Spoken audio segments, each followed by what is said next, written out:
Pour moi, la sensibilité masculine, on est autant sensible que les femmes. Sauf que très souvent, cette sensibilité-là, on la garde à l'intérieur. Parce qu'il y a la peur de l'incompétence, la peur de ne pas être à la hauteur, la peur de ne pas être correct. On a besoin de se sentir compétent. Ça, c'est vraiment le truc que je vois chez tous les hommes. Au travail, on se sent compétent parce qu'il n'y a pas la sphère de l'intimité. Dès que dans un couple, notre partenaire, elle nous dit « mais là, ça va pas » ou « elles veulent parler », l'homme, directement, lui, va intégrer « qu'est-ce que j'ai fait de mal ?» Et l'homme, s'il ne se sent pas compétent, il va se fermer. Les couples, quand ils viennent en thérapie, c'est la femme qui vient parce qu'elle ne trouve plus la connexion. Mais les hommes, ils disent « moi, tout va bien comme c'est là maintenant, ça me va ».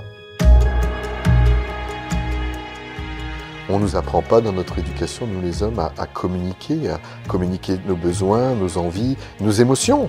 Si je ne fais pas le chemin d'aller à l'intérieur de moi, d'aller comprendre comment je fonctionne, je vais projeter sur ma partenaire, mon partenaire, tout ce que je n'aurais pas été voir à l'intérieur. C'est ça en fait les disputes. Si tu sens pas tes besoins, tu peux pas aller vers ce qui te rend heureux, joyeux, épanoui. On n'est pas obligé de parler beaucoup, c'est parler peu, mais juste de parler la même langue. Le langage du cœur, c'est le langage des émotions, le langage des besoins, le langage des ressentis. Et ça marche tout le temps, tout le temps, tout le temps.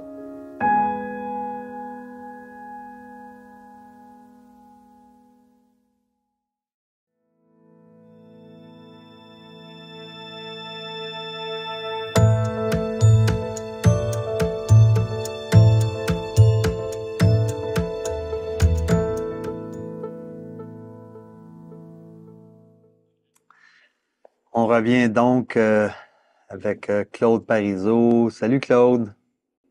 Salut Yvan. Comment tu vas? Bah écoute, je suis heureux d'être là, hein, déjà. Je suis pas en terrain inconnu en plus, donc c'est quelque chose de très agréable pour moi d'être en lien avec le Québec, avec mes amis du Québec en plus. Hmm. Très heureux d'être là, vraiment. Bon. Merci d'être là. Claude, je vais te présenter professionnellement. D'abord, euh, tu es thérapeute de couple Imago, certifié, formateur, animateur et auteur. Tu as été professeur de PS, je sais pas c'est quoi, mais tu pourras nous le dire, pendant Éducation 20 physique, ans. Hein? éducation physique et sportive. Ah, OK, éducation physique et sportive, OK. Pendant 20 ans. Et tu as démissionné de l'éducation nationale pour te consacrer en France, là, toi, tu es en France, pour te consacrer uniquement à ce qui te nourrit profondément, c'est-à-dire accompagner les personnes vers plus de conscience et d'empathie en couple ou en solo à travers diverses méthodes à orientation psychocorporelle, thérapie de couple imago, relaxation, voyage holotropique. C'est un accident de la route en décembre 2001 qui t'a éveillé à une nouvelle vie. Immobilisé pendant un an, je savais pas ça, Claude, en tout cas, je dis ça, là, j'apprends ça en même temps. Hein? Tu t'es autorisé à ta sortie d'hôpital à faire ce que tu as toujours voulu entreprendre, un métier dans la relation d'aide. Te mettre au service des autres tout en faisant intervenir le corps, mais d'une autre façon. Tu es donc passé du corps outil au corps conscience. En 2003, tu commences une formation de relaxologue et depuis, tu continues à te former à diverses méthodes de thérapie, psychosomathérapeutique, thérapie transpersonnelle, thérapie de couple imago, sexothérapie et dialogue intérieur notamment, en plus de la maîtrise à l'université où on s'est croisés. Avant d'aller plus loin, je veux vérifier si tu as besoin de poser. Tu sais, c'est un colloque sur la sensibilité. Si tu as besoin de te poser pour déposer quelque chose pour être encore plus présent, là. Ben, tu sais, je me suis jamais autant senti présent. Là, je me sens vraiment ancré. C'est pas quelque chose qui est très chez moi, qui existait beaucoup dans mon quotidien. J'ai fait un petit burn-out avec même une perte de mémoire au mois de novembre. Là, j'ai eu un petit accès avec voilà, en faisant un travail et j'ai comme si j'avais récupéré des choses de moi. Je sais pas quoi parce que j'ai perdu la mémoire, mais j'ai retrouvé ma mémoire. Il y a qu'une journée qui a disparu, mais je me sens pleinement moi. Je sais pas comment expliquer plein. Ouais, ouais. Mhm. Fait que je me sens voilà joyeux de vivre. C'est comme si Mhm. tu vois chaque jour était un renouveau. C'est assez agréable. avec de la fatigue quand même. La fatigue, elle reste de ce OK. métier de surmenage. Hein, je vois l'homme capable de se déposer quand tu fais ça, là. Puis je sais que tu m'en avais parlé à l'automne, là, ce petit moment-là. Je suis content de savoir que tu vas mieux. Ouais. Merci d'être là.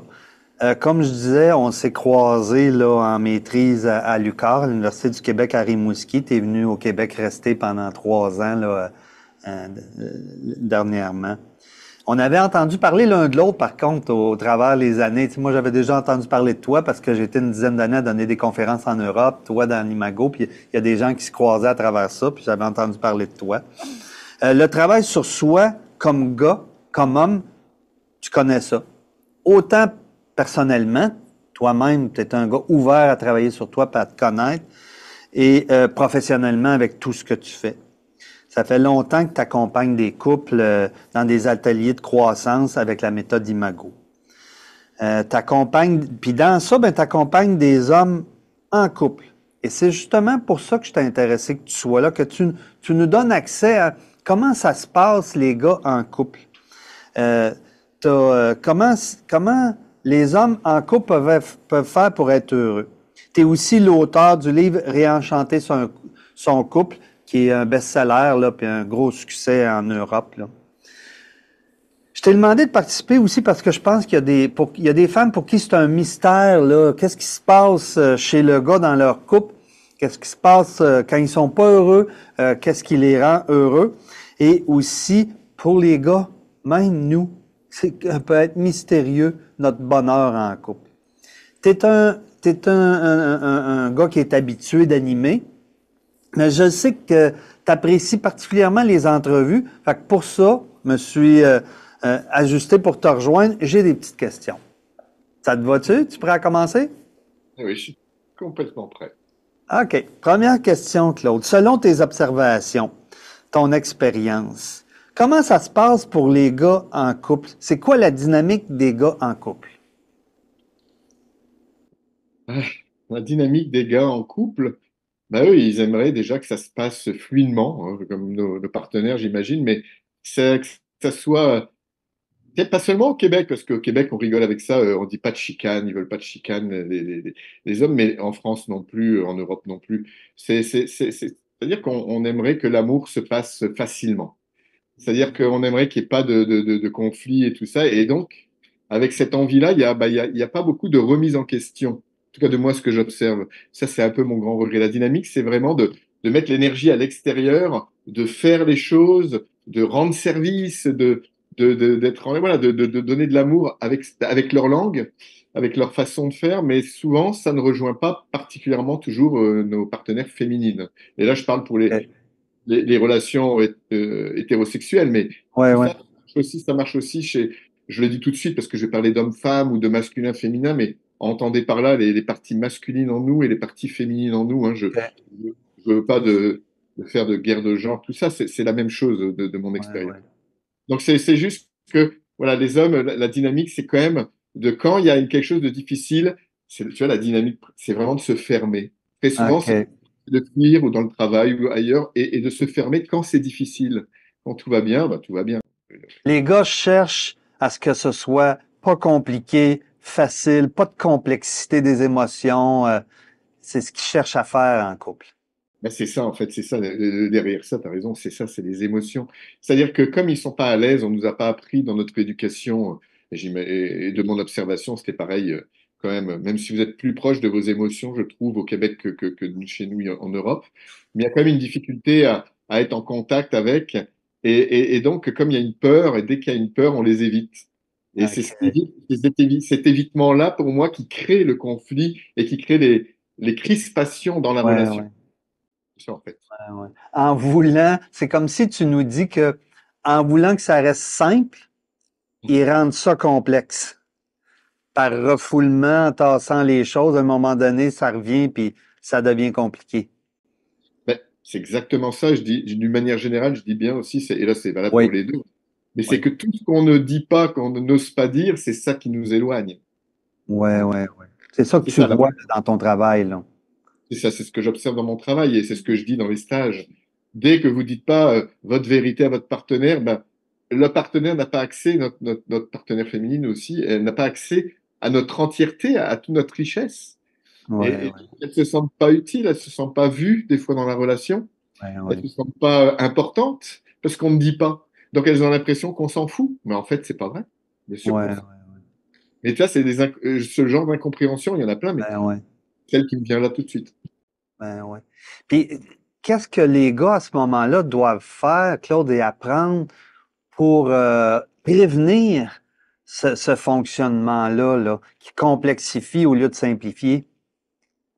Ben, ils doivent apprendre, tu vois, la première chose qui me vient, c'est apprendre à nommer leurs besoins et nommer leurs limites de ce qu'ils OK? sont capables. Mais pour ça, c'est bien, pour pouvoir nommer les besoins, il faut déjà les sentir.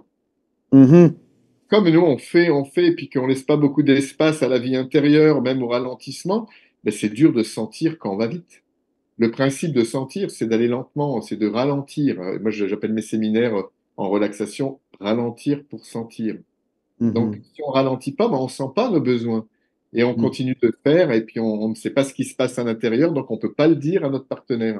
Mhm. Puis, il y a un mélange de dire ce qu'on vit, si c'est inconfortable, on a l'impression que si on l'exprime, ben, on va pas être des hommes. Tu vois, on va perdre un OK. peu notre puissance d'homme. Ça, c'est une croyance limitante et une fausse croyance qui existe encore quand même beaucoup chez les hommes. Que la vulnérabilité, il y a un mélange entre fragilité et vulnérabilité. C'est-à-dire de se montrer, de dire la difficulté des fois à exprimer ou de nommer juste sa vérité, que ben, je ne sais pas comment faire. Ben, c'est Mhm. ça qui aiderait nos partenaires déjà peut-être à nous aider. Mais si elles ne savent pas, elles ne peuvent pas nous aider non plus. Donc nous, on s'enferme dans des silences, dans Mhm. des fuites, Mhm. fuites dans le travail, des fuites dans l'ordinateur, il y a plein de fuites. Hein. Ouais, ouais. Pour pas s'arrêter. C'est ça, pour pas s'arrêter à l'intérieur et de regarder ce qui se passe à Mhm. l'intérieur. Les émotions, ça se passe à l'intérieur de nous, Ouais, ouais. c'est ralentir pour sentir ce qui se passe. Mais comme beaucoup d'hommes, malheureusement beaucoup trop d'hommes, c'est quand même une majorité, Ouais, ne ouais. ce chemin-là, aujourd'hui, en tout cas encore, même s'il y a beaucoup de ça, ça change. Hein. Ouais, Mais ouais. c'est ça qui crée de la difficulté, que ça Ouais, crispe la ouais, relation. ouais. Donc, pour éviter puis se protéger que la relation se complique, euh, devienne plus souffrante, le moyen, c'est que les hommes apprennent à plus s'écouter. Puis la ressource, c'est de ralentir pour y arriver. Et comme ça, avoir accès à soi.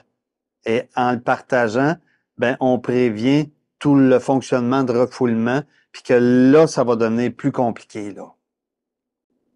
C'est ça, mais quand tu ralentis, il peut y avoir aussi du vide. Tu sais, on peut contacter des choses désagréables. Et si l'homme n'a pas pris l'habitude d'aller à l'intérieur, ça peut faire peur. Là, on préfère continuer, ne pas être en contact avec ça. D'où l'importance aussi d'être accompagné.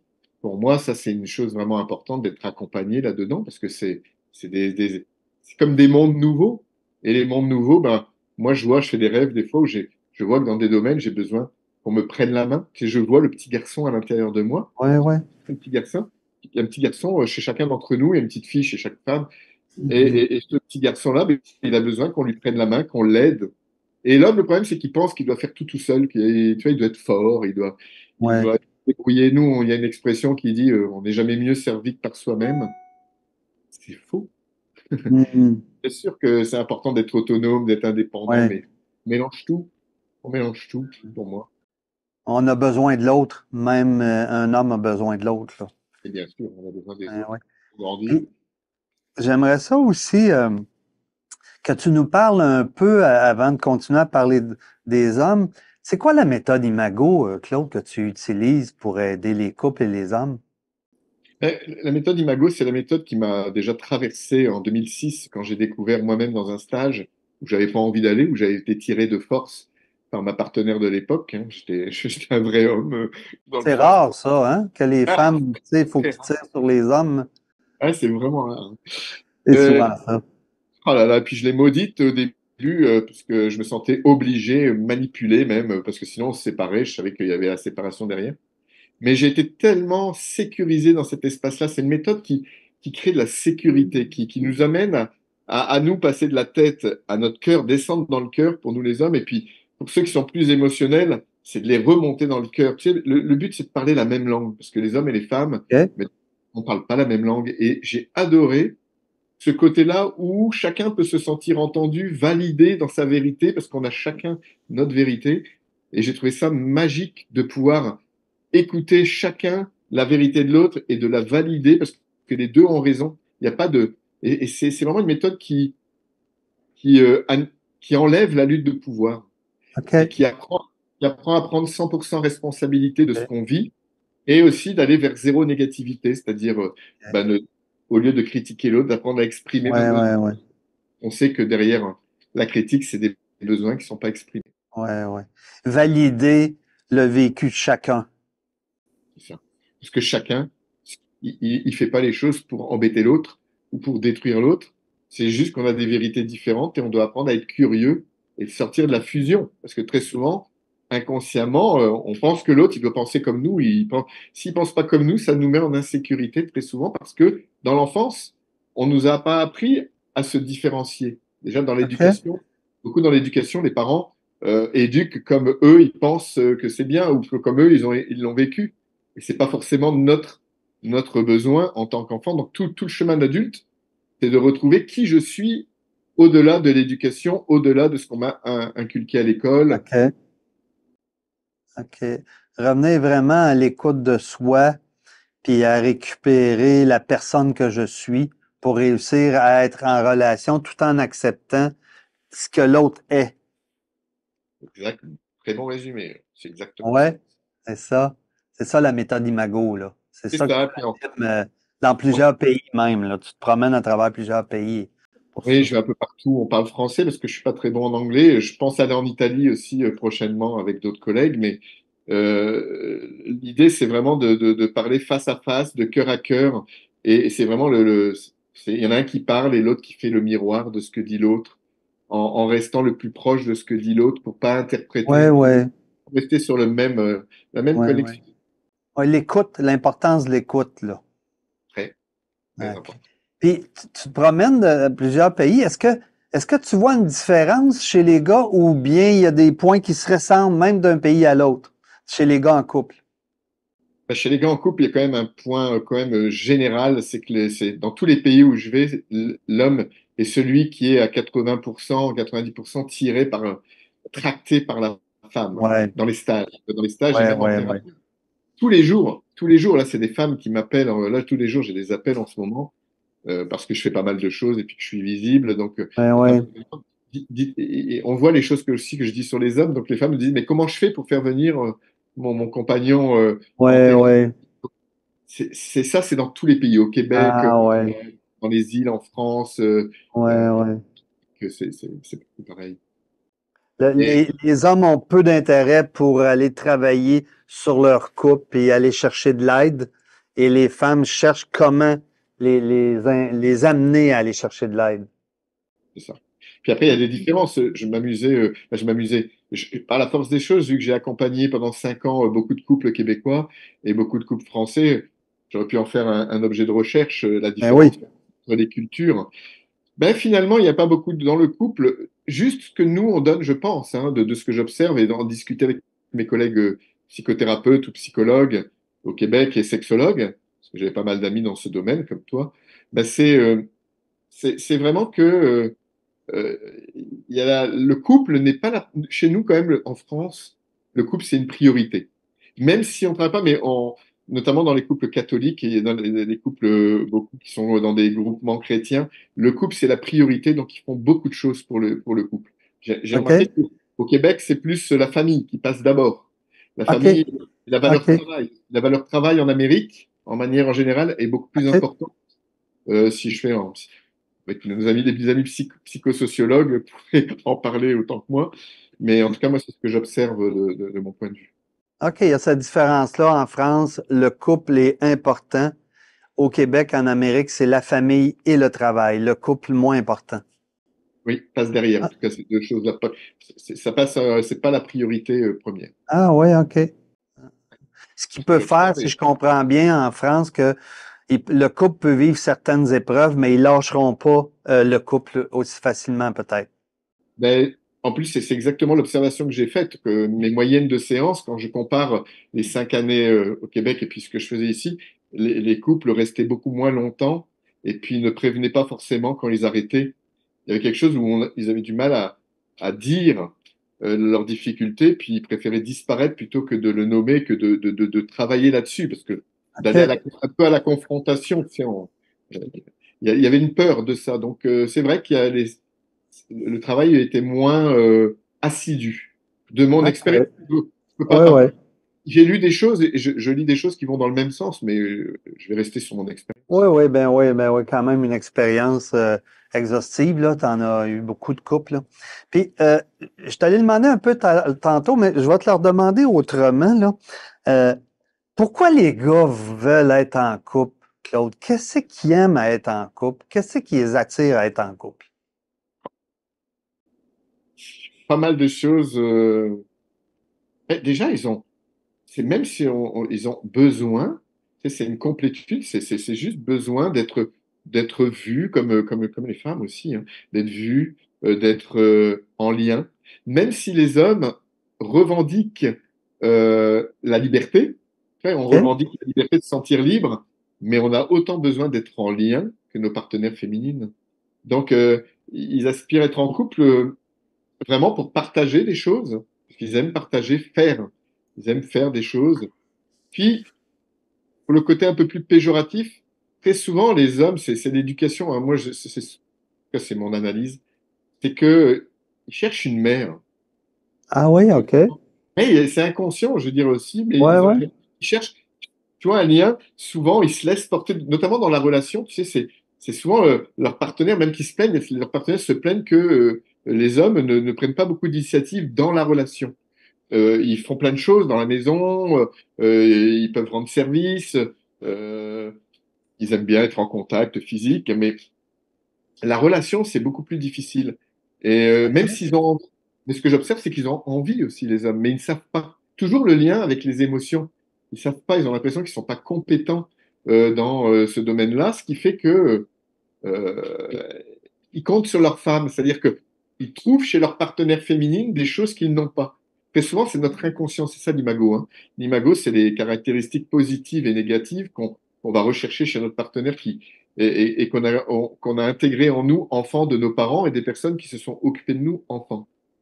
Et donc, on va chercher chez nos partenaires ce qu'on ne sait pas faire, par exemple, les émotions, la sensibilité qu'on a nous aussi, mais ça va être plus facile de le voir chez notre partenaire. Donc, on aime nos partenaires féminines aussi parce qu'elles expriment plus facilement leurs émotions. On va les choisir pour ça. On aime le côté vivant, on aime le côté émotionnel. Mais ça, c'est au début. Sauf que quand la lune de miel elle se termine, c'est quand les hormones ne font plus effet à l'intérieur. Je ne vais pas revenir sur toutes les étapes de la période romantique et aussi de la relation amoureuse, mais quand les hormones font plus effet, ben c'est exactement ça qu'on va reprocher à nos partenaires très souvent. C'est le fait de jamais être contente, de râler souvent. Parce qu'elles, elles expriment ce que nous, des fois, elles expriment carrément pour deux ce que nous, on n'arrive pas à exprimer. OK. Ça, je parle OK. dans les difficultés, hein, dans les hommes qui Oui, viennent, oui. ceux que je vois aussi beaucoup en thérapie, mais même dans mes amis et quand on en discute, je fais partie de groupes d'hommes aussi, c'est quelque chose qui revient très souvent. OK. Donc, les gars aiment aller en couple pour rechercher quelque chose qui leur manque, quelque chose qui va les rendre plus vivants parce qu'avec eux-mêmes, ça peut manquer. Et ça peut amener, si je t'ai bien saisi, à une forme de système où ils vont être pris, ils s'attendent à être pris en charge par la femme pour avoir ce côté-là plus vivant, là. Oui, je trouve qu'il y a un manque d'autonomie émotionnelle à cet endroit-là, mais c'est lié à notre éducation. Quand je vois, bon, moi j'ai une mère italienne, tu sais, c'est vraiment, on n'est pas, on nous apprend les garçons presque, on nous dit, mais c'est bon, laisse faire ta sœur. Tu sais, on nous apprend pas à être autonome, à se débrouiller seul, même si ça change, bien sûr que ça change. Ouais, ouais, ouais. Tu vois, par exemple, dans la culture italienne, quand je vais en Italie, les hommes, c'est encore très présent, ça. Où les hommes, on leur passe tout, ils peuvent tu sais, ne s'investissent pas dans les tâches ménagères ou même dans certaines choses. Et tant on clive, là, qu'on éduque les hommes d'une manière très stéréotypée, je trouve qu'on reste dans des choses assez Ouais, bah, ouais, déséquilibrées dans la relation. ouais, ouais. Ils vont s'engager en relation amoureuse en s'attendant sans le savoir à une prise en charge par la femme de la vie affective. Oui. Moi, c'est comme ça que je mettrais le mot. Et c'est toujours une généralité. De toute façon, on n'est pas tous comme ça, mais Oui, oui, oui, oui. inconscient. Et c'est ça, les reproches, en tout cas, que j'entends, c'est Oui, voilà. oui, Et là, après, c'est ça joue à deux, hein. Après, oui, les oui. hommes, ils aimeraient bien des fois oser, mais ils ont l'impression que quoi qu'ils fassent, c'est jamais assez bien. Parce que leur Oui. partenaire, souvent, au lieu d'exprimer aussi leurs besoins, on pense que les femmes, elles expriment leurs besoins, mais elles le font souvent de manière critique. Elles vont reprocher ou critiquer. Et un homme, si on lui reproche, ben, il va toucher ce que moi j'aime bien dire la blessure de compétence, c'est-à-dire il va se sentir incompétent. Et nous, on est éduqués sur la compétence. Donc, dès que dans la relation, on exprime, on montre à l'autre, c'est toi le problème, l'homme, lui, il va se fermer, il va se dissocier, il va se couper, il va s'anesthésier, ou il va fuir. Ça, c'est les mécanismes de défense privilégiés des hommes que j'observe dans les stages. Ouais, ouais, ouais. Ça, c'est une dynamique que tu vois souvent. La femme qui tente d'exprimer ses manques, ses besoins, ça passe par de la critique et ça touche chez l'homme quelque chose de particulièrement sensible, le sentiment de non-compétence, d'incompétence relationnelle. Et là, il se ferme. Puis plus elle fait ça, plus elle perd contact avec lui. C'est exactement ça. T'as comme un serpent qui se mord la queue, ça se joue à deux. Il n'y en a pas un qui est plus responsable, mais là, je parle des hommes et on essaie de voir un peu plus en avant pourquoi les hommes ont du mal des fois à être en relation. Tu vas aider à ce moment-là l'homme à sortir du sentiment d'incompétence, c'est ça que tu dis? Oui, c'est ça. Et c'est ça que j'aime, c'est ça que j'ai aimé dans l'approche Imago. C'est-à-dire que l'homme peut parler, il n'est pas interrompu, et puis on le guide pour aller à l'intérieur parce qu'il n'a pas Ok. l'habitude. On le guide pour parler de ses émotions, de ses ressentis, puis la partenaire, elle est heureuse en général parce que ah, ben, c'est la première fois en 20 ans que tu me dis ça, j'entends régulièrement. Ah ouais.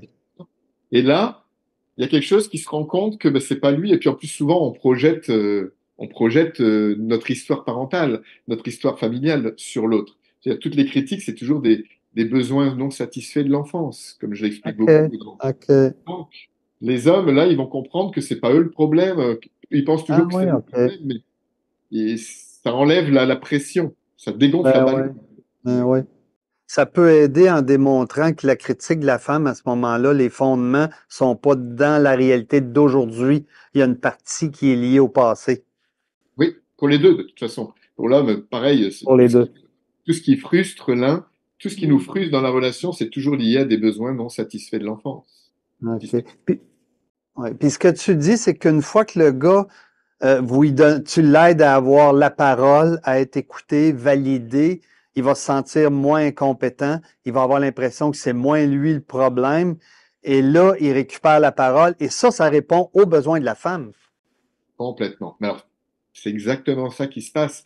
Dans les stages, c'est les hommes qui apprennent le plus. C'est les hommes qui repartent Ah de... ouais. À Ah, chaque fois que je leur demande un remerciement, c'est soit pour ce qu'ils veulent, ils partent à un remerciement, c'est 90%, c'est leur femme. Merci de m'avoir forcé à venir. Comme ça, ils disent. Merci, ah ouais.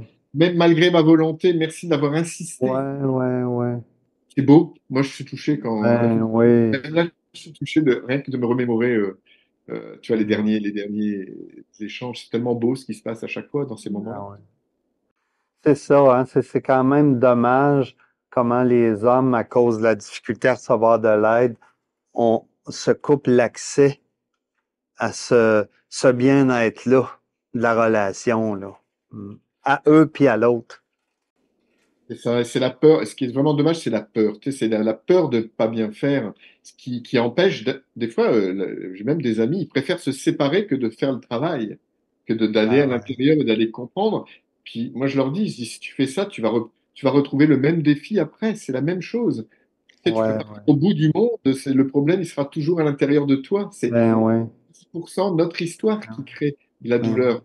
C'est que chez nous, 90% de notre histoire. L'autre, il appuie que sur un bouton. Si Ouais, on ouais. ne veut pas aller là, c'est là que j'ai un peu plus de colère parfois. C'est que le fait de ne pas faire ce chemin-là à l'intérieur, ben, on va le projeter sur l'autre et puis ça continue et ça continue. C'est de la Ouais, souffrance ouais. perpétuelle. C'est comme si la difficulté de couple, c'est toute l'histoire passée qui se joue ensemble, là, puis qui complexifie la relation, là. Ouais, c'est ça. Ouais, c'est ça la méthode Imago aussi. Puis Tu sais, tantôt, tu disais que les femmes sont surprises des fois dans tes ateliers que les gars, ils ont quelque chose à dire. Puis moi, c'est pas rare que je reçois des couples et la femme m'avise. Vous allez voir, mon conjoint ne parle pas beaucoup, là. C'est pas quelqu'un. Et ils arrivent dans le bureau et ils ont plein de choses à dire parce que ils ont une sécurité qui vont avoir une fois qu'ils ont compris ça, qui vont avoir leur moment, ils en ont des choses à dire. C'est ça que tu vois toi aussi. C'est le mot que j'ai pas employé alors que c'est le mot le plus important. Sécurité. C'est-à-dire que moi, la première fois que j'ai fait un stage, j'ai senti pour la première fois tellement de sécurité que je me suis dit peut-être qu'un jour je vivrai le couple. Je me suis dit ça comme ça. Peut-être qu'un jour OK. je serai capable d'être en couple. Et je vois que moi, j'anime beaucoup avec un homme. J'ai trouvé un partenaire en Belgique avec qui on s'entend très bien. C'est tellement fluide. Mais deux hommes, on est les seuls à faire ça et en imago. Mais ça crée tellement de sécurité. En plus, on a du yin et du yang tous les deux. Mais je vois combien ça crée de la sécurité. Et les hommes, comment ils peuvent pleurer. Des fois, c'est la première fois qu'ils pleurent même. Ah ouais. De plus en plus d'émotions depuis qu'on anime ensemble. C'est impressionnant de voir combien ça crée de la sécurité. Puis moi, j'aime bien mettre du cadre sécurisant pour qu'on puisse se Ouais, ouais. déposer et oser être. Parce qu'on veut tous être aimés comme on est, mais si on n'exprime pas qui on est, on peut pas être aimé pour qui on est, tu vois. Donc, le but, c'est d'apprendre à oser dire notre vulnérabilité, dire ce qui va pas, en prenant responsabilité, dans le lien du cœur, en connexion. Et là, c'est magique, mais à chaque fois, il y a un avant, bah, que ce soit en thérapie, mais surtout le Ah, stage. Et je pense au stage, là maintenant, comment je l'anime, en tout cas, la formule que j'ai trouvée, il y a un avant et un après, systématiquement. ouais. Ah. Et ça, tu vois qu'avec la sécurité, les hommes touchent à la liberté d'être, d'exprimer. Et il y en a même dans ce que tu dis qui y prennent goût, là, on dirait. Mais c'est eux qui, après, en fait, déjà, c'est avec mon livre, déjà, les hommes viennent me voir des fois et puis ils me disent, j'ai compris qu'il fallait prendre des initiatives, donc c'est moi qui ai amené ma femme au stage. De plus en plus d'hommes amènent leur femme en stage. Que, Puis, tu disais un truc important, c'est vrai que le fait qu'il y ait de la sécurité, les hommes, en fait, ils ont plein de choses à dire. C'est juste que ben, ils savent pas comment, et puis ils se sentent pas entendus. Souvent, ils ont essayé, puis ils ont l'impression de ne pas être entendus. Ce qui fait que quand il y a la sécurité du cadre, mais là, ça vient, et puis ils ont beaucoup, beaucoup de choses à dire, comme tu disais. ouais, Je ouais. rebondis avec un peu de décalage sur ce que tu disais. C'est ça que, c'est ça que les femmes disent, mais je l'ai jamais autant entendu parler en 40 ans. Il y en a une qui m'a même dit, je me souviens l'année dernière, 43 ans de vie commune, il y a une petite surprise à faire dans le stage, et puis ils ont passé toute la soirée, ils reviennent le lendemain, puis elle dit, écoute, en une soirée et une nuit, là, on a plus parlé que nos 43 premières années. Ah ouais. Wow. Ça Ça m'a peut faire un changement radical. radical. Mais oui, c'est ça que j'aime. C'est pour ça que je fais ça depuis longtemps et que je continue, parce que il y a vraiment, je vois des belles choses, ça ouvre le cœur. En même temps, je trouve que ce que tu mets en lumière, c'est que les hommes peuvent, doivent apprendre à, quand ils sont pas entendus par leur femme, trouver une façon de dire, ma chérie, peux-tu m'écouter jusqu'au bout? C'est comme s'ils démissionnent rapidement de leur besoin d'être entendus. Complètement. C'est ça, en fait, une des clés, c'est d'apprendre à exprimer. Moi, je disais, nous, on appelle les minimiseurs et les maximiseurs, et le Ah ouais, minimiseur, OK. c'est celui qui se ferme dans la relation, qui va plus se fuir, qui a besoin d'espace, qui va revendiquer la liberté. C'est plutôt, on dit toujours à 80-90% les hommes. Donc, les minimiseurs, eux, ce qu'ils doivent apprendre dans la relation, c'est à nourrir le lien, à garder le lien, même quand ils sentent qu'ils se sentent pas compris, critiqués, qu'ils s'en sont rejetés. C'est de le nommer, comme tu viens de dire, c'est de dire, là, ma chérie, je me sens pas entendu. Est-ce que tu peux juste faire le miroir de ce que je te dis? Par exemple, nous, le miroir, ça aide à juste Ah ouais, éviter, tu vois, de pas ramener son monde. Écoute-moi dans mon monde, quoi. En gros, ça veut dire ça. Et ouais, ouais. eux doivent apprendre, et moi, j'ai dû l'apprendre. Ça me rappelle une anecdote, je la raconte souvent. Quand j'étais avec ma partenaire il y a quelques années, j'avais beaucoup de couples la journée. Le soir, elle travaillait pas cette période. Et puis, le soir, je savais qu'elle allait avoir envie de me parler. Puis moi, toute la journée, j'ai eu des couples. J'ai pas envie de parler, j'avais envie d'un peu de repos. Mais je savais que ma partenaire avait envie de parler. Donc, le gentil garçon en moi, ben, il faisait un effort pour passer un peu de temps le soir tout de suite. Mais je prenais même pas un temps de pause. Ouais, J'allais tout. ouais. Mon cabinet était juste dans la même maison. et j'allais discuter avec elle, et puis je faisais semblant d'écouter parfois. Parce que j'avais plus d'espace à l'intérieur. Et c'est ce qui arrive souvent chez les hommes. Il n'y a pas il y a pas d'espace, mais je savais pas comment, je culpabilisais tellement d'être disponible pour mes couples et pas pour ma Ouais, femme, ouais.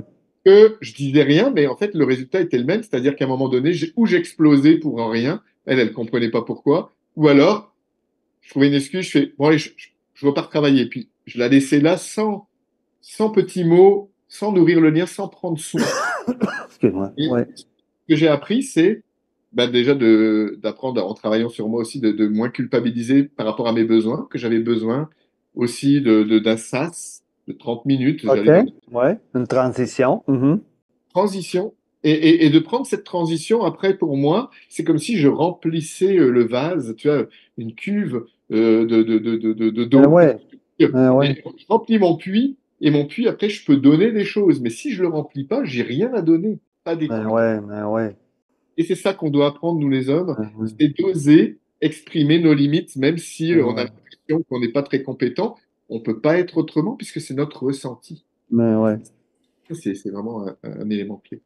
Ouais. C'est apprendre à prendre soin de soi dans la relation, comme d'avoir passé la journée à donner des services, à travailler, arriver à la maison, avoir besoin d'un petit moment de transition pour se donner, puis être prêt ensuite à être en relation. Il n'y a pas beaucoup d'hommes qui s'occupent de ça, là, c'est ce que tu dis. C'est ça. Pas beaucoup d'hommes, tout à fait. OK. Autre chose, puis il y a des gens qui demandent ça, là, il y a des questions qui sont venues. Est-ce que toi, tu observes chez les hommes une peur de l'engagement amoureux? Ah oui. Ben moi, je suis un bon exemple. Moi, je crois que je me suis plus engagé avec mes thérapeutes, parce que là, je restais longtemps avec, j'ai fait trois grosses thérapies. Mais dans la relation amoureuse, j'avais, tu sais, si je me connais pas, si je prends mon exemple, je me connaissais pas. Et puis il y avait plein de choses que j'aimais pas chez moi, mais j'osais pas le dire. J'avais peur que si je le dis, ma partenaire, elle me quitte, quoi, en gros. Donc, je le cachais, mais à un moment donné, quand tu es en relation amoureuse, bah, tu peux plus cacher, tu vis avec la personne. Et après, qu'est-ce que je faisais? Bah, j'avais tellement honte, j'ai tellement peur qu'elle me quitte, et que moi, ma blessure, c'est la peur du rejet. Bah, tellement peur d'être rejeté que je partais le premier. Ouais, ouais, ouais. J'ai fait ça des années, des années, des années. Ouais, ouais.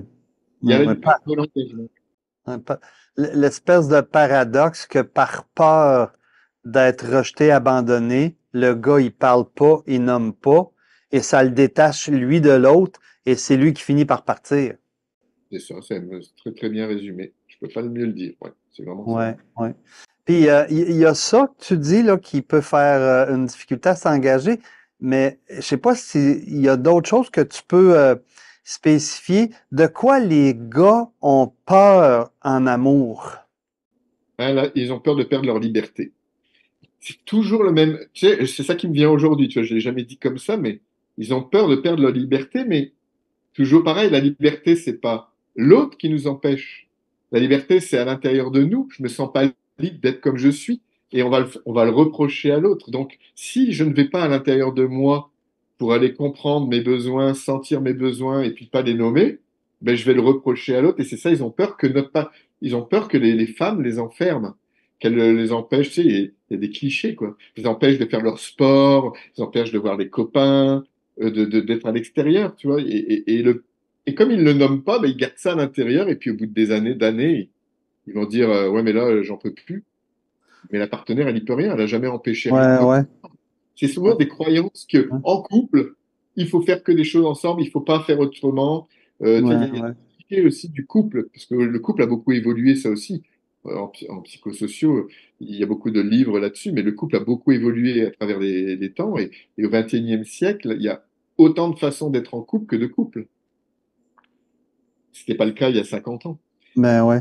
Ben Et ouais. donc aujourd'hui, il y a vraiment à renouveler la vision, c'est qu'est-ce que j'ai envie de vivre dans la relation. Ce serait ça que les hommes soient capables dès le début de Ouais. dire, mais c'est quoi que j'ai envie de vivre? Qui le Ouais. fait? Qui le fait à part, qui dit, moi j'ai envie de vivre ça avec toi, j'ai envie de vivre. Non, Ouais, puis tu sais, dans ce que je comprends que tu dis, c'est que les hommes ont peur d'un engagement amoureux parce qu'ils ont peur de perdre leur liberté extérieure au couple. Et en même temps, ils sont l'artisan de leur liberté intérieure du couple en disant pas leurs limites, leurs besoins puis leurs malaises. Ouais, c'est ça, c'est vraiment ça. Il y a aussi le côté, moi je dis souvent, on parle des adolescents. Moi je pense sincèrement, moi je pense que je l'ai été jusqu'à 50 ans. En toute sincérité, je vois qu'il y avait mon petit garçon qui prenait souvent le dessus dans les domaines surtout de l'intimité, puisque c'est dans l'intimité que j'ai été très blessé à travers les abus et beaucoup d'autres choses.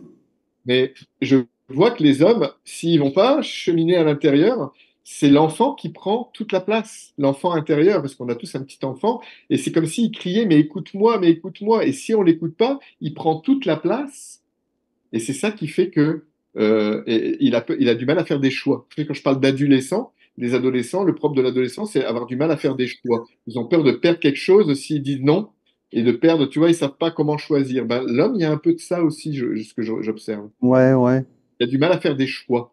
Il a peur de perdre, tu vois, s'il s'engage, il a peur de louper une ouais, ouais, opinion. Il pense que ouais, l'amour, ouais. c'est une question de personne.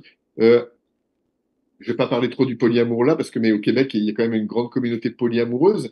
Mais c'est un peu, je compare ça aux polyamoureux que j'ai observés, qui OK. pensent qu'on peut avoir des belles choses d'un côté, mais l'autre, notre partenaire ne peut pas donner tout, ou un partenaire ne peut pas donner tout ce ce qu'on cherche, et on va chercher chez l'autre des choses qu'on ne trouve pas de l'autre côté. Ça, c'est comme si c'était une somme de qualités qu'on retrouvait dans plein d'endroits, et le fait d'être dans le polyamour, on peut aimer plein de personnes, puis on a l'impression d'avoir une plus grande liberté, une plus grande entièreté.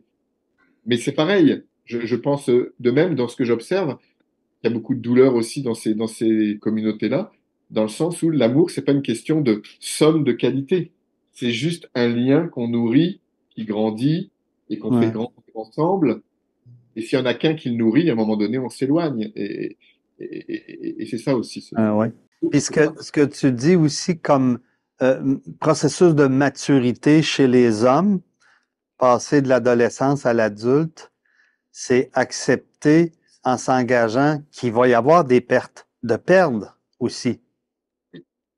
Accepter de perdre et faire ce choix l'engagement, c'est ça, hein. L'engagement, c'est accepter de perdre. Et ça, je pense que c'est quelque chose de très masculin, lié à toutes les choses que j'ai dit aussi avant, Ouais, ouais, l'éducation. Ouais, ouais, ouais. Ouais. tout à fait. Je relance aussi là, au public s'ils veulent poser d'autres questions. Mais il y a quelque chose que tu as nommé aussi qui peut être un obstacle à l'engagement chez les hommes. Puis, bon, tu as nommé ça rapidement, mais je veux dire que je l'ai entendu, puis j'ai été sensible à ça, que tu as subi des abus.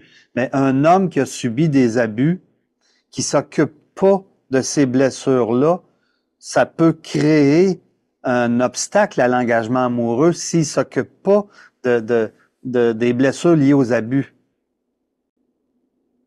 Non, mais moi, j'ai une conviction qui est liée à mon histoire et aussi, j'accompagne beaucoup de couples et la plupart du temps, les énergies s'appellent, c'est des couples qui ont été abusés, au moins l'un des deux, voire les deux. Ah ouais, ok. J'accueille énormément de gens, et puis dans ma famille, tout le monde a vécu l'abus aussi. Il y a eu beaucoup d'abus Ah dans ouais. ma famille. J'ai découvert beaucoup de choses. Et qui fait que, oui, si j'ai vécu de l'abus, je veux dire, c'est pas moi, dans n'importe quelle littérature, on peut le trouver, ça détruit vraiment une partie de l'estime de soi. Je veux dire, on Ah ne ouais, s'aime ok. pas. Et si je ne m'aime pas, comment je peux être aimé? Tu vois, parce que l'amour, ça commence par soi, pour moi. Ça apprend à s'aimer. Et si je ne vais pas aller voir à l'intérieur, si je ne vais pas réparer cette blessure qui a été Ouais, ouais. eh ben, j'ai pas d'estime, ben, je vais toujours jamais me sentir adéquate. Je vais jamais vouloir m'engager parce que je m'aime pas assez et je vais penser que à un moment donné, ma partenaire, de toute façon, elle va s'en aller parce que je suis pas quelqu'un de bien. Tu vois, Ah, c'est pas toujours dit comme ça, mais c'est ça que ça dit. ouais, ouais. Une blessure d'abus, si je comprends bien, c'est une blessure au niveau de l'estime. S'il n'y a pas un travail de réparation, ça peut créer un obstacle au niveau de l'engagement. Complètement. On est blessé au niveau de l'intime, encore plus, parce que déjà, rien que dans les besoins non satisfaits pour les gens qui n'ont pas vécu ces abus ou bien de la violence, c'est déjà les besoins non satisfaits de l'enfance qu'on projette sur l'autre. Mais quand il y a de l'abus, si on se sent abusé, on va se sentir tout le temps abusé dans la relation de façon différente, Ah adulte. ouais, ok. Et c'est là qu'on répare, en principe. C'est dans la relation qu'on peut réparer, mais ça demande vraiment beaucoup de communication. Ouais, Beaucoup, ouais, c'est pas de dire c'est le passé, je vais maintenant, je vais y arriver, je vais aller, j'enlève tout ça. Non, ça marche ouais, pas comme ouais, ça. L'être humain, on peut fuir de mille façons, on peut aller au bout du monde. ouais, C'est des ouais. blessures de l'intime, c'est des blessures même de à l'intérieur. Si je ne vais pas en prendre soin, et là je parle de thérapie vraiment, pas de développement personnel. Je parle de Ouais, thérapie. ouais, ouais, une psychothérapie, là. C'est ça. Je vois pas, de mon expérience, même je vois dans ma famille, je vois pas comment ces personnes-là peuvent vivre d'une manière épanouie. On peut vivre. Il y a de la résilience, il y a plein de façons, mais ce que j'observe, les gens qui ont vécu vraiment des abus, s'il n'y a pas de travail, il y a beaucoup de souffrance. Ouais. Tu sais, ce que tu me dis là aussi, puis ça me rend bien sensible à ça, c'est que les hommes qui ont subi des abus, souvent, en parlent pas par honte. C'est comme si c'était encore plus dur d'accepter ça comme homme. Ben, une fois avoir ces abus-là, puis qu'ils ne travaillent pas, ils vont facilement se sentir abusés par la femme et donc réagir et vouloir sortir de l'engagement. C'est exactement ça. Tu vois, rien que dans ma cohorte de psychosociologie, il y avait une personne qui avait vécu ça, puis qui a fait son mémoire là-dessus sur comment sortir de la honte. On a été abusé.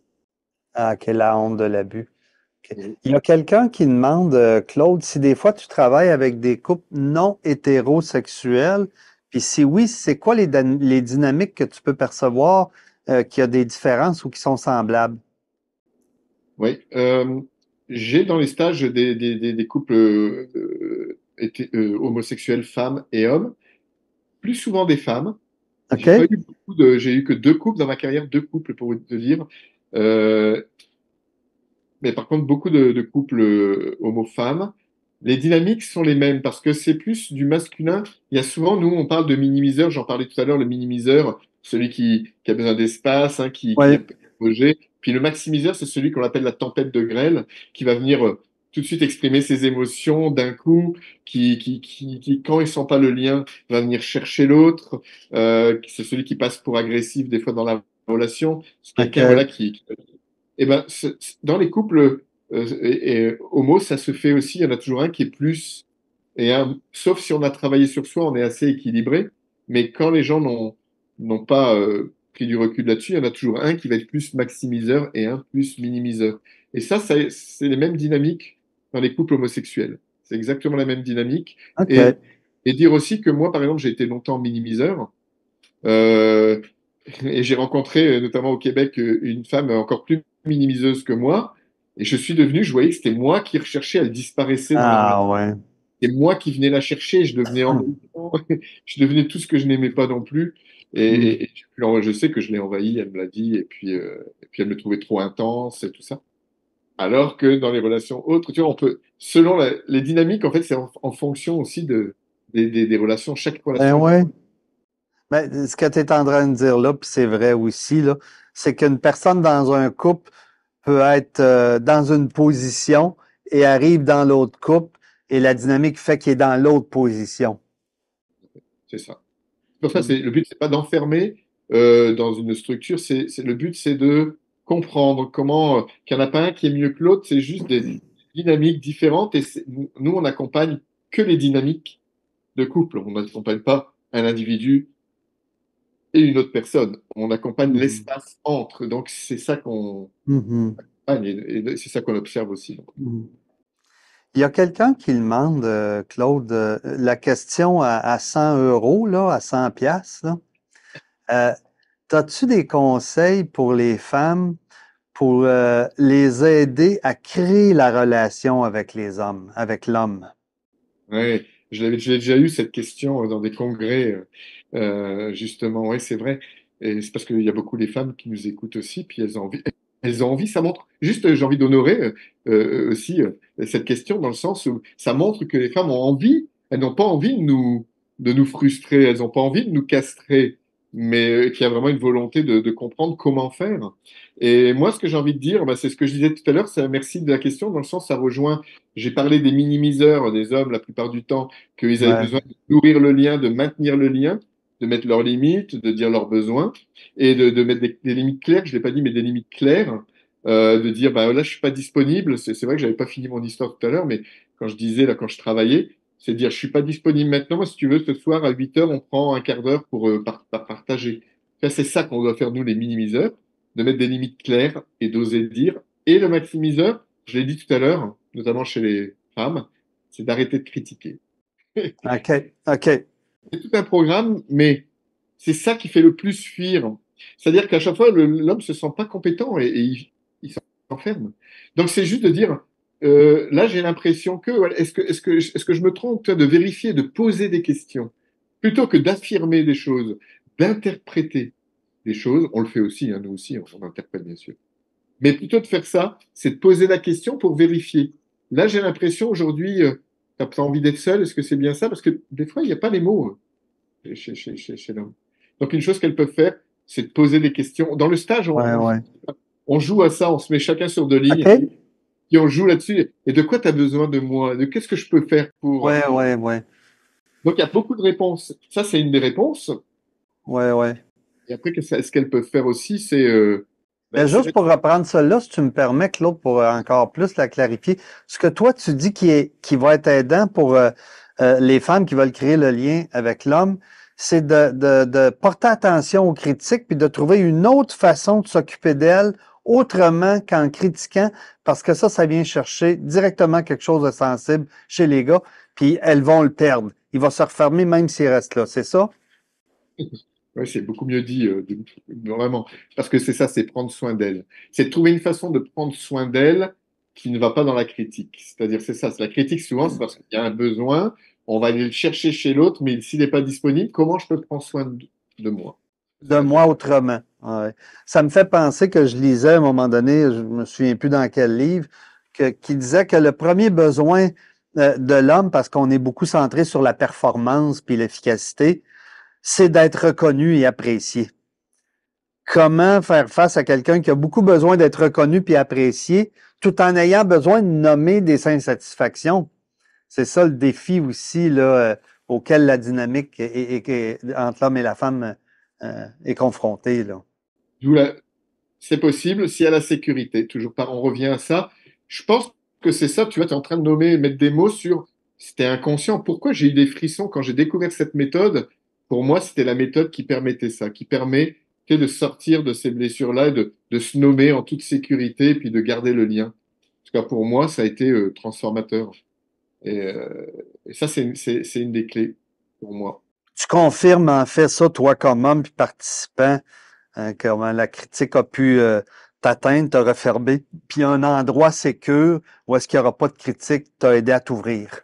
Ah ben moi, c'est complètement. Ça a mis pas mal d'années. Hein. J'étais encore thérapeute où j'y arrivais pas. J'ai mis beaucoup, beaucoup, beaucoup d'années. Après, on a tous un parcours différent et des bagages plus ou moins lourds. Mm. Mais je sais que j'ai mis beaucoup de temps, mais j'y ai toujours cru. J'ai toujours eu la foi. Aujourd'hui, je me sens tellement libre. Tu sais, la liberté, je sens cette Ouais, ouais, liberté à l'intérieur de moi de dire oui à ouais, tout moment, non à tout moment. ouais, J'aime la vie que j'ai vraiment ouais. profondément.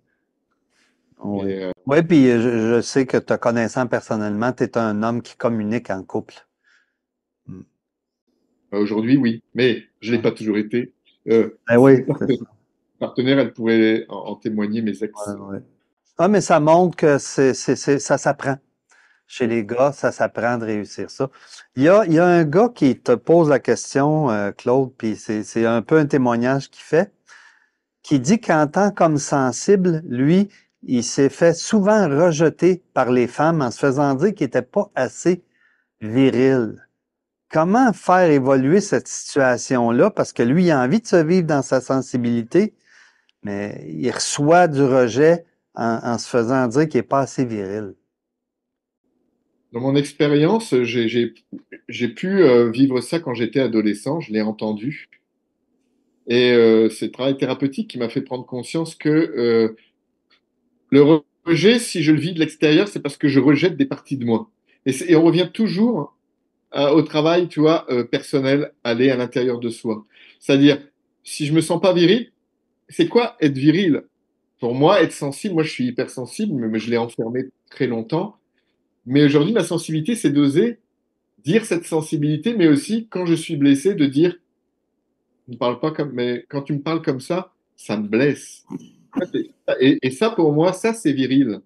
De dire juste OK. notre vérité à un moment. Pour moi, être viril, c'est juste de dire bah, notre sensibilité, parce que c'est très à la mode de dire on est sensible. Oui, oui, je pense que tous les êtres humains sont sensibles. Ouais, Euh, ouais. et après, les hypersensibles, c'est juste, il y a un auteur belge qui dit, on parle toujours d'hypersensibilité, mais en fait, c'est juste qu'il y a des gens qui sont hyposensibles. Mais sinon, le reste de la planète, le reste est sensible, tout simplement. Et moi, je pense que aujourd'hui, où je peux laisser, je peux pleurer facilement, où je peux, Ouais, ouais. j'accepte. Il y a quelque chose qui accueille cette partie. Ouais, Quand je ouais. pleure, je me cache pas. Même dans les stages, quand je suis touché, je me laisse pleurer. Ouais, ouais. C'est ça la virilité. Ouais, ouais. Je me laisse aller à mes émotions, mais ça veut pas dire que. Je vais donner un bon exemple. Un exemple, c'est quand je suis en stage, j'ai eu la question il y a un an environ. Et un couple qui disait, on t'a vu pleurer, là tu accompagnais, puis tu avais des larmes qui coulaient. Et nous, quand on écoute notre partenaire, comment on fait? Moi, si je pleure, je suis perdu, je panique.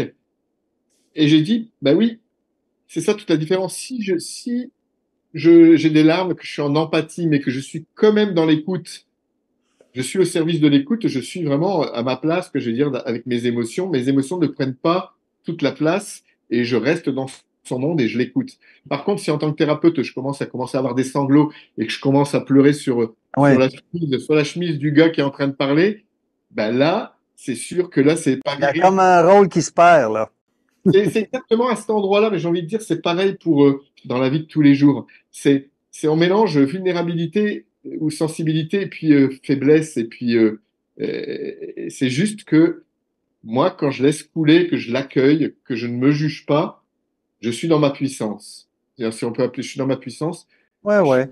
suis vraiment là. Et là, on pourrait appeler ça la virilité. Ah, Par ouais. contre, si je pleure, mais que je perds tout, je peux plus écouter l'autre et que je suis, voilà, que je suis dépendant et que je suis plus là. Là, c'est plus problématique. Ah, ouais. Tu sais, ben, j'aime ça, comment tu nommes ça, en fait, parce que tu transformes une fausse croyance. C'est-à-dire que pour toi, la virilité, c'est la puissance chez l'homme d'accueillir sa vulnérabilité et de l'exprimer. Voilà, moi, vraiment cette définition-là. C'est vraiment d'accueillir, de vraiment, il y a de zéro jugement par rapport à sa sensibilité. C'est ce qui est là à l'intérieur, puis de nommer ce que je vis. Je racontais, c'est quand même pas évident. Je vais dire un truc vulnérable, tiens, comme on est dans une émission. C'est- Quand j'étais pas bien, là, ces 3 mois de l'hiver, là, quand je touchais beaucoup la tristesse de l'enfant, je récupérais beaucoup de choses et de comprendre combien j'étais triste, beaucoup de tristesse. J'ai pleuré tous les jours en regardant une émission que vous avez aussi au Québec qui s'appelle Star Academy. OK, C'est oui. vrai qu'on trouvait ça ridicule. Et moi, j'étais là, je regardais tous les jours une quotidienne, ça durait 1 heure. Et je OK. pleurais, je pleurais, je pleurais parce que Ouais, ouais. ces jeunes de 18 à 24 ans, c'était une Ouais, ouais. promotion particulière qui était capable Ouais, de dire leur amour, de soutenir. Ils étaient d'une ouais. bienveillance qui a bouleversé toute la France, hein. Cette année, ça a été Ah, ouais. un événement, on va dire, OK. très grand.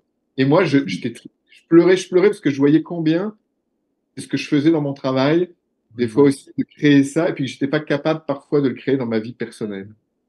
Tu vois, on en est là et on grandit tout le temps, mais je l'ai accueilli. Tu sais, j'ai accueilli, je me suis dit, mais ça va durer combien de temps? Ben non, c'est juste que je sais que derrière, il y a toujours le beau temps. C'est comme le temps, quand il Ouais, pleut, à un moment ouais. donné, il y a du soleil.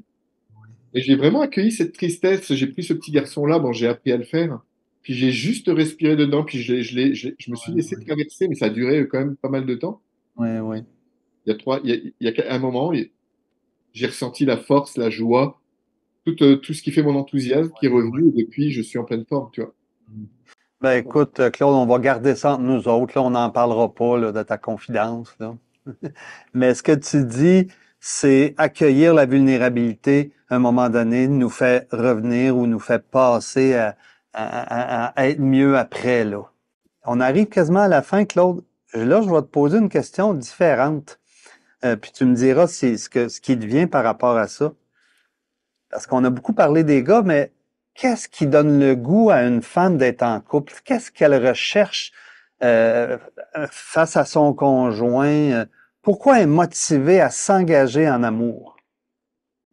moi, pour en discuter plus souvent avec des femmes, parce que c'est plus simple de discuter encore aujourd'hui avec des femmes, hein, même si j'ai de plus en plus d'amis hommes avec qui je peux parler, comme avec toi ou avec Sébastien, tu vois, par exemple, mais je vois que les femmes, c'est tellement le besoin d'être entendues, Ah, d'être ouais, en OK. lien, de sentir le lien, de sentir le Ouais. lien, tu vois, et ça, je peux parler sexualité, c'est de sentir le lien, par exemple, tu vois, on dit souvent, une femme, faire l'amour, ça commence dès le matin, un sourire, prendre dans les bras, une caresse, c'est toute la journée les préliminaires, tu vois, elle a juste besoin de sentir le lien, mais ça va l'ouvrir directement, et après, elle peut tout, elle donne tout, je peux observer ça aujourd'hui, c'est d'apprendre à Mhm. écouter dans le monde et pas lui trouver des solutions, déjà, Ouais, ça, ouais. c'est tout ce qu'elle attend, ça, on le Elle sait, hein. cherche le lien Le et lien, l'écoute. le lien, Hey l'écoute. Claude, wow, déjà, un gros merci pour nous donner accès à toute ton expérience internationale. Euh, Puis moi, quand je t'écoute, là, ça me touche de le dire, c'est l'espoir. C'est l'espoir pour les couples, qu'avec ce que tu fais, c'est possible. Est-ce que tu viens au Québec prochainement donner des ateliers? Oui, je viens cet été. Je donne un atelier avec, au Québec, vous le connaissez pas mal, c'est Jean-Philippe Ruette et sa femme Julie, qui sont spécialistes en sexualité et qui vont se former à Imago. Et je fais un atelier du 22 au 25 août à Grand Bay, dans OK. Estrie. Sexualité et Imago, on mélange les deux. OK. Et on travaille vraiment aussi en chambre. Voilà, c'est un travail de couple en chambre et aussi en groupe pour les dialogues. Puis les gens, ils peuvent aller sur ton site pour pouvoir trouver ça ou Ouais, sur ma page Terraneo, j'ai tout mis, puis ils peuvent me contacter par tous les sur biais. Pariso, puis ils vont te trouver? C'est ça, Claude Parizeau sur Google, on me trouve n'importe quelle façon. Et un stage Imago de base pour apprendre tous les outils et être autonome dans son couple, c'est du 6 au 8 septembre au OK. centre Tara, à la Bon Secours, aussi en Estrie. J'aime bien l'Estrie. Les deux sont en Estrie. Ben, merci beaucoup, Claude. Ça m'a fait plaisir de te retrouver puis d'avoir cette discussion-là. Bonne fin de soirée chez vous, puis à la prochaine. Merci Yvan, ouais, à très bientôt et merci. C'est très Bye sympa. bye. Bye. Bon, ça conclut notre matinée avec Normand, Jeanne-Marie et Claude. Cet après-midi, on reprend dans 45 minutes à moins quart pour l'ouverture, puis on commence à 1 heure avec notre premier panel de discussion avec les femmes. Sébastien va nous présenter ça, Sébastien Toupin. Ensuite, Pascal Bergeron, qui va nous parler de la sensibilité, Jean-Philippe Gauthier des abus et comment transformer ça. Ensuite, Alain Simard de l'homosexualité assumée et John MacDonald qui va nous parler là, d'une approche positive au niveau de la condition masculine. Ça a été un plaisir de passer la matinée encore riche. Puis gênez-vous pas pour écrire des commentaires, des questions. C'est le fun de participer comme ça. Et on se voit tantôt.